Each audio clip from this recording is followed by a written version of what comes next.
Mario Judah is a name you probably haven't heard in many years, and when you do think of him, you probably wonder, where the fuck is Mario Judah? Seeing as how in late 2020 and early 2021, this man had the world in his hands. I mean, this guy had talent, he had style, and he had a singing voice that hadn't often been heard in the rap game before this point. And since he had that opera background to help him out, he was able to hit high notes that most other rappers couldn't even come close to. And I do have to be honest, I know he was a little bit corny, but he managed to play into that persona pretty well and use it to his advantage, creating countless memes around him that only helped to push his career to the next level. And because of all those memes, you basically couldn't go anywhere on the internet without seeing posts about him. But surprisingly, even with everything that he had going for him, his career ended after only 4 short months, and he all but disappeared off the face of the planet. So what was it that led Mario to abandon his fans and growing internet presence to only drop one song a year with little to no promo, almost making sure that his career will die? Well, we're going to try to find that out when we look into the story of Mario Judah. Mario Diamond Judah Douglas, awesome name, was born December 6, 1999 in Flint, Michigan, before then moving to Atlanta, Georgia, where he was primarily raised. It wasn't very far into his life when his parents decided to get a divorce, but for some period of time they still continued to co-parent under the same roof, making sure to give Mario both his parental figures in his formative years. His father was a truck driver and was more musically inclined than his mother, showing Mario Earth, Wind & Fire at a young age and telling him just how groundbreaking it was for the time. But Mario never really had that much interest in singing or vocals for any songs, and he liked the backing tracks and instruments a whole lot more. He was actually so musically conscious even at a young age that when he was only 8 months old, he was able to play a beat on a drum without any problems. As he grew up, his family continued to move all over the state, meaning that Mario never really had any form of stability and could never even make a true best friend. All this uncertainty in his life led him to start to get angry and build up rage inside, which he would then learn to take out in a constructive way when he played football. He would grow to become very good at the sport and became very popular in school because of that, even attracting the attention of women, and some of these women he attracted already had boyfriends, but nonetheless he still messed around with them, leading him to get into several fights between him and the other boys. And on top of all these fights he was getting into, he also started smoking weed, leading his grades to drop, and eventually his parents just didn't know what to do with him, so they sent him to military school in hopes of straightening him up. And surprisingly, this actually completely changed Mario's life. By the time he got out, he had no interest in women, fighting, or bullshit, and he only wanted to make beats, because the day he touched back down, he discovered FL Studio and spent 18 hours perfecting his first ever beat. After that, Mario was completely hooked, and for the next 4 years he would avoid social events, finding a job, or anything else that would slow him down from reaching his dreams of becoming a big time producer. But there was one big problem: nobody actually wanted to rap on his beats. So what did he do? He decided to take to the streets, bring all his recording equipment with him, and then record anybody who would interact with him: homeless people, old women, and even crackheads. Now, needless to say, this didn't really help his career out that much, but eventually he would get some big name placements from artists like Lil Uzi Vert and Lil Yachty, but unfortunately they never ended up dropping for one reason or another. This didn't stop Mario though, because he would continue to work with people in the local scene, but eventually he started to get burnt out. Trying to work with local rappers was super annoying because they always wanted free beats. They would say that they would show up to record a track and then never show up, and he was just getting treated poorly in general. And unfortunately this isn't too uncommon in the scene, but it would lead Mario to get discouraged and then eventually depressed. That was until he talked to his dad, who told him he should record his own vocals instead of writing for other people. The initial idea was to record a couple hooks and then give it to a rapper who might be interested, and then they could re-record over that hook if they want it, or just keep the hook. But after COVID hit, that was no longer a possibility because he wasn't able to connect with his usual people. Because of that, Mario started to sink deeper and deeper into depression until he finally decided that he would just record his own songs called Crush and Die Very Rough. And the latter of these was already a track that he had recorded. He already laid down the vocals and had a hook for it, so he just filled in the rest of the lyrics and then released it on SoundCloud. And at first he didn't really think much of it, but it turns out the sound Mario was utilizing on this record must have been unique enough because it actually managed to catch the attention of people who would change his life in the near future. Die Very Rough got reposted on the Instagram promo page, and then one of the founders of One Room Media, who had previously worked with some more underground artists as well as film weddings mostly, took notice of the weird colors and persona that Mario was portraying and immediately messaged him, seeing the star quality from within. And he actually believed in Mario Judah so much that he asked him to fly out to Maryland so he could record music videos for him for completely free. By some stroke of luck, Mario's dad actually had to take a load to Maryland that very same week, so he decided to tag along, and the two set off on a 12-hour drive in hopes of finally achieving his dreams. It's so crazy to think back in the day that you were able to just do one thing on Instagram and then somebody would notice you and blow you up overnight. I mean, we've seen this happen with Baby Goth, Jumix, and now Mario Judah. It's just crazy to see, and it seems like fate was really on his side. Once he arrived there, he ended up staying in a hotel room for 4 days, and they recorded 2 videos for him, for both Crush and Die Very Rough. Now, they did record Crush first, but they realized that Die Very Rough was definitely going to be the hit, and they were not wrong about that, because once they dropped dropped it, it basically blew up overnight. It had a lot of meme potential because it was very aggressive, people hadn't seen that before, and also people thought that it was funny the way that Mario Judah said the N-word. A lot of people are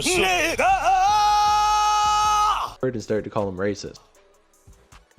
That's gotta be racist. There's no way. And once he achieved that meme status, he would start to run the media circuit, getting connected with Lyrical Lemonade through One Room Media, who gave him a written interview that was posted on their website. He also began to do antics on Instagram, like screaming on live, as well as showing everybody just how crazy of a character he actually was. The whole racist shit, I guess, is pretty funny. Because it's funny, like, when I made the record, I had no intention of being racist in any way. I mean, you know,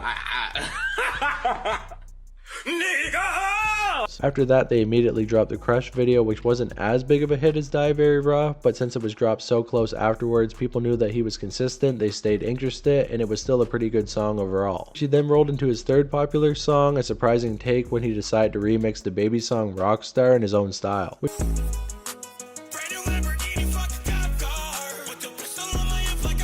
Which of course, just like the previous two songs, was also accompanied by another music video from One Room Media. Now this blow up was incredibly fast, leading a lot of people to think that he may have been an industry plant or just a meme overall who couldn't have a long lasting career, and he was built completely off of antics. But apparently Rolling Loud didn't feel the same because they actually invited him out to perform only a couple weeks later, and this was a very eventful time for Mario. He was able to meet Trippie Redd for the first time. He got an interview with Drewski, which was full of a lot of memes because he acted completely crazy, and that also got him a lot more buzz online. You mind taking the Illuminati hood off him? Yeah, but He also performed Rockstar to no audience because it was COVID, unfortunately, but he ended up passing out on stage once again, getting him another memeable moment.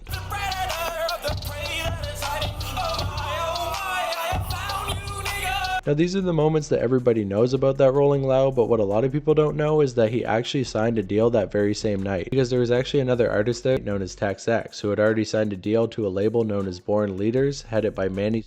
Now I know what you're thinking, that name probably doesn't really mean anything to you, but he actually managed XXXTentacion before he passed away. And he even has a couple production credits on the 17 album, as well as working with artists like Travis Scott, DJ Scheme, and Ski Mask the Slump God. And if you take a quick look through his Instagram, you can also see he managed other members of Members Only, including Rob Banks, as well as Wi-Fi's funeral. So after hearing all the people that this guy worked with, it's not that surprising that Mario Judah would want to sign a deal with him immediately, but One Room Media told him to just chill out, drop a couple more songs, and they could get him a much better deal. And initially Mario agreed that he would wait and take a better deal, but unfortunately this is the music industry, so after everybody fell asleep, Mario Judah would pack all his stuff and leave in the middle of the night, taking this deal and leaving One Room Media completely behind. The label's involvement for the next few moves from Mario Judah is unknown, but he would immediately start to get bigger opportunities and even began the rollout for his first and only project, Whole Lotta Red. So for those of you who don't remember, in 2020 Playboi Cardi fans could not wait for the drop of his sophomore album known as Whole Lotta Red. It had been 3 years since his last album dropped, and while he was teasing it with snippets as well as dropping a couple singles, he just wasn't dropping the album. This made a lot of fans angry, and among those angry fans was Mario Judah, who decided to make an Instagram video calling out Playboi Cardi, saying that if he was not going to drop Whole Lotta Red, then he would drop it for him. Yeah! I got a message for somebody that I truly appreciate. You know what I'm saying? I got a message. Okay? Playboi Cardi. Yeah, bro. This is for you, man. It's been 2 years, bro. Playboi Cardi, bro. Okay? 2 years, my nigga. And we still ain't got a whole lot of red, bro. 1 week, bro. Cause you've been posting pictures and vibes, and that's cool, and we love that, bro. We appreciate that. But we want a whole lot of red, my nigga.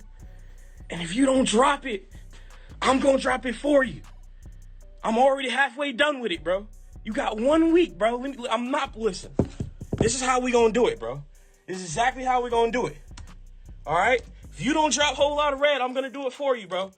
I'm gonna do it. Listen. I'm gonna drop a whole lot of red for you, bro. Let's go.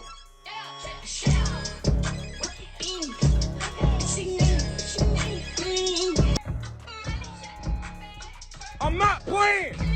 Drop the fucking album, Playboi Cardi. And for the next couple weeks, Mario Judah would call out Playboi Cardi over and over again, saying he had 1 week to drop the project, then he only had a couple more days to drop it, and eventually he said his time was up and he dropped the lead single off A Whole Lot of Red called Bitch Yeah. Where the fuck is Mario Judah? And honestly, this was a pretty genius marketing technique because after he dropped the single, it actually went viral, and then he immediately followed that up with Whole Lot of Red Part 1. And I feel like at this point his marketing strategy got kind of fucked up because Playboi Cardi did actually drop Whole Lot of Red on Christmas, meaning there was no real reason for Mario Judah to drop Whole Lot of Red Part 2. I really feel like Mario should have accounted for this because there was absolutely no way that Playboi Cardi was not going to drop the album and just let Mario get all the clout for it, but despite that, he continued to drag it for quite a while afterwards, and eventually fans just got tired of it. We need to talk about this. So let's talk about it. The world's favorite rapper, which is also one of my favorite rappers, Playboi Cardi. We love him, we appreciate him, but he let us down with a very, very, very terrible album. World, Playboi Cardi dropped! Yay! Let's go! But wait, don't get too happy, because when he dropped, guess what? It was trash! And at this point, he basically decided to go back to Die Very Rough, performing it live at Genius as well as performing it again at Rolling Loud, and then finally he did a No Jumper interview where he once again shit on Whole Lot of Red. And at this point, it was stale, and everybody basically agreed that the Mario Judah experiment had failed, until he decided to post on Instagram telling everybody that his girlfriend had actually cheated on him. Girl of the world, bro. Despite being fucking famous, the money I made, tried to give her everything to make her fucking happy, bro. And she fucking took my trust and love and tore it, bro. Like, all the bitches that hit me up in my DM, bro, never responded to one. Because I tried to give this girl my trust and my love, bro. And she took my fucking heart. And you know what the fuck she did with it? She fucking tore it! Ah! Never again, bro. Fuck, bro. So a lot of people understood he probably wasn't in a very good emotional state, and because of that he wasn't dropping anything new. But nobody could have predicted what Mario Judah was going to do next when he went live on Instagram, riding around in his car, listening to a little bit of music, and then all of a sudden he's seen his ex walking down the street with the guy that she had actually cheated on him with. So in a jealous rage, he flung himself out of the car and actually tried to assault her, and then after that the video cut and nobody knew what happened next. Oh God, that's not her, bro. Keep going, bro. Don't stop, bro. Keep going. Move, go. Oh, stop the car, bro. Stop the car. Hell no, bro. You fucking serious? This bitch right here, what the fuck? Are you fucking serious, bro? What's up with this bitch, bro? Mario! Hey, where the fuck you at? Mario! Mario, man, get your ass back in the car! As many people online to go crazy calling him a domestic abuser, saying he was a terrible person, but throughout he stayed quiet until he dropped his music video for his song I Cannot Love You, where within he was actually seen carrying the dead body of the girl that he supposedly killed. Yes, he actually pretended to beat up his ex-girlfriend who never even existed for some promo for his song. This was not a good look by any means, and even with all the anger floating around the song, it still didn't perform that well. It seems like at this point his label might have wanted to pivot away from him because he would then drop a song with Tess X called It's Time to Rock. Big drum, hit him with a snare. It's time to rock. And this is the only song where you can actually see his real label listed. Everything after this point is self-released. And it turns out Mario Judah was actually supposed to appear on DJ Scheme's Family album, but he was taken off at the last minute and replaced with Tess X for some reason. And you can see that there was quite a bit of label interference around this because when DJ Scheme went live on I Am Dante's stream to react to the Family album, he didn't even really know who Tess X was. Tess X, I'm not familiar with this artist. Yeah, he's a new artist. He's from Atlanta, and he's just this young kid who, like, he loves Ja like me, and I've been, like, following him since, like, a long time, and this is, like, one of the first records we put together. It's more of, like, kind of like the interlude-ish vibe, like, middle of the album, slow down a little bit, because, and it's, like, 2 records put together, so yeah, it's just, like, a little vibe. After this, Mario wasn't heard of for a while until a Trippie Redd fan page would leak a verse that was supposed to appear on Trippie's song, I Miss the Rage.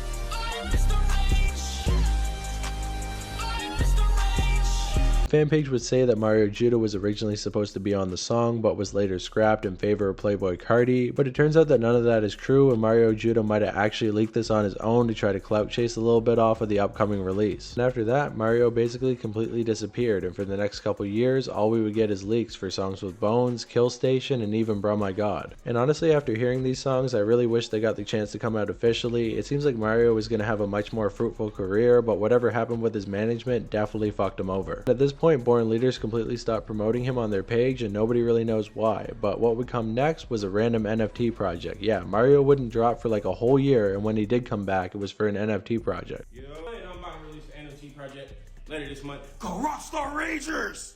Yeah. He did actually drop another song in late 2021, but he barely promoted it whatsoever, and because of that, it didn't do well at all. Then randomly one night, he went live and said he got into a bad deal and his manager was fucking him over, but he didn't go into any details, so nobody really knows what's going on there. And then he went ghost again until early 2022 when he dropped a song called Afraid of Love. I can't believe the sign. I hope it's not a lie. That didn't even reach 1 million plays on YouTube and didn't even have a music video to go along with it. And once again, he went ghost, but this time it was a super long break. He basically disappeared at the start of 2022 and didn't come back until late 2023. But he definitely came back with a bang when he dropped a random ass snippet on Instagram where he was sitting so still in the video that people couldn't even tell it was actually a video and just thought it was a still picture. Which also came along with a caption where he talked about how he needed to get baptized and that the rapture was coming and that everyone needed to pray to God because the end of the world was coming at the end of the year, and overall it's just crazy. Some people think he completely lost his mind over the last couple years. Some people think he's doing this for promo, and I mean it's kind of working because a lot of YouTubers are talking about it, but it's super strange that he disappeared for 2 years and just randomly came back and tried to clout chase again. I mean, maybe it has something to do with the fact that Playboi Cardi is going to be dropping an album soon, so maybe he's trying to get ahead on that. I don't know. Why is this guy so attached to Playboi Cardi? Why does he do the things he did? Why did his management screw him over and never do anything with him? I mean, the guy has genuine talent, so there doesn't really seem to be any reason for him to have to do all these weird antics to try to get himself noticed. If he just made normal albums, worked with some good features, and made good tracks, I think he would have had a good career. But after years of being gone, is there any hopes for him to come back? Well, I don't really know, but honestly, I don't really think so either. And overall, it's just a really sad tale of an artist who had opportunities that most people couldn't even dream of. He had all the talent to back it up, but he signed one bad deal, and that's all it took, and now he's left with basically nothing. Are we ever going to get the answers behind what happened to his career? Well, I don't know, but I'm definitely going to keep looking into it, and eventually I might find the answer. So if you want to keep tapped in with me and what I'm doing with that, make sure to hit that sub button. All I'm trying to do is get to 10,000 subscribers. Shout out Knife Gang. Love you all. Talk to you next time. Bye. I had this bitch ass manager that was man, I ain't even gonna get into that.